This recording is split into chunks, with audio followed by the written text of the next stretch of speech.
తెలంగాణ రాష్ట్రం ఏర్పడిన తర్వాత ఈరోజు చిన్నపిల్లని అడిగినా నీటికి పల్లం ఎట్లా తెలుసో అట్లాగే రైతులకు ఎవరేం చేసినరు నిజం యావత్ తెలంగాణకు చిన్నపిల్లల నుంచి మొదలు పెడితే పండు ముసలి వాళ్ళ దాకా అందరికీ తెలుసు. తెలంగాణలో రైతు రాజ్యం ఎవరు తీసుకొచ్చారో, తెలంగాణను ధాన్యం ఉత్పత్తిలో భారతదేశంలోనే పంజాబ్ను హర్యానాను తలదన్ని నెంబర్ 1 ఎవరు చేసినరో తెలంగాణ ప్రజలకు తెలుసు.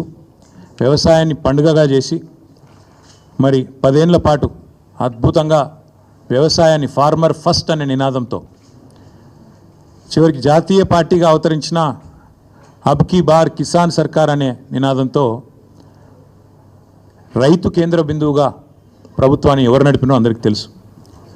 తెలంగాణలో ఏ పంటను అడిగినా, ఏ పైరుని అడిగినా, ఏ రైతుని అడిగినా, ఆ రైతు పక్కనే ఉండే ఎద్దుని అడిగినా స్పష్టంగా చెప్తుంది వ్యవసాయాన్ని పండుగగా చేసింది ఎవరు అంటే. కాకపోతే జగమెరిగిన సత్యాన్ని అర్థం చేసుకోలేని వాడిని చవట అంటారు, నిజం తెలిసినా కూడా ఒప్పుకోనని రేవంత్ రెడ్డి అంటారు. అట్లా అయిపోయింది వాళ్ళ పరిస్థితి. అన్నీ తెలుసు, తెలియదని కాదు, తెలివి తక్కువ అని కాదు, లేదా అర్థం కాదని కాదు, తెలిసి తెలియనట్టు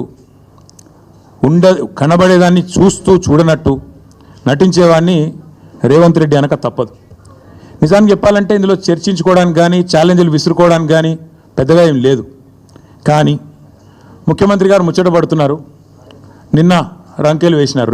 రొటీన్గా ఆయన పాపం సభ పెట్టినాడు అంటే 4 బూతులు, 5 ఛాలెంజ్లు, 6 తొడలుగొట్టే డైలాగులు, 2 గుడ్డలు ఊడదీస్తా అని 2 మళ్ళీ భాషణాలు, వాగ్భూషణాలు.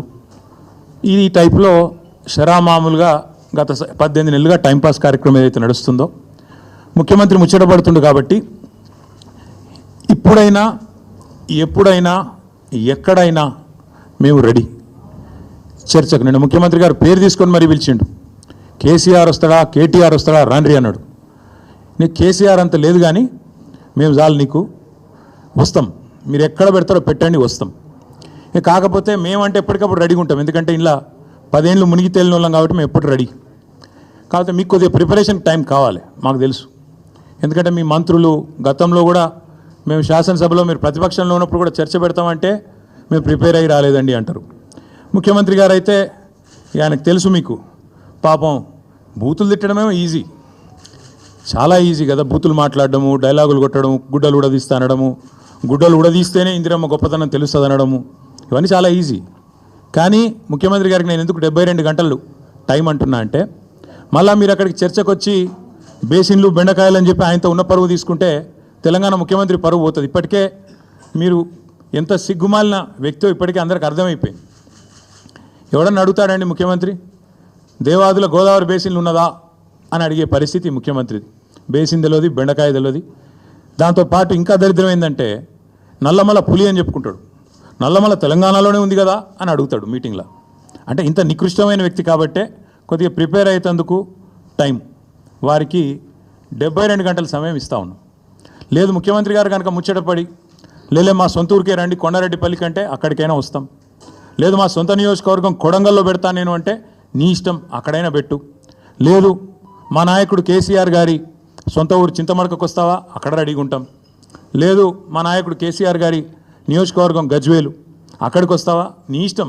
ఊరు నీ ఇష్టం, ప్లేస్ నీ ఇష్టం, సమయం డేటు అన్నీ నీ ఇష్టం. నేను రెడీ, మా పార్టీ తరపున నీ సవాల్ను స్వీకరిస్తూ ఉన్నాం. ఇందులో ముఖ్యమంత్రి గారి తరపున మరి ముఖ్యమంత్రి గారు ఇచ్చిన సవాల్ను పార్టీ తరపున నేను స్వీకరిస్తూ ఉన్నా. వాస్తవాలు చెప్పాలి అంటే దశాబ్దాలుగా దగాబడ్డ తెలంగాణను కేసీఆర్ గారి నాయకత్వంలో ముఖ్యంగా వ్యవసాయము, సాగునీటి రంగంలో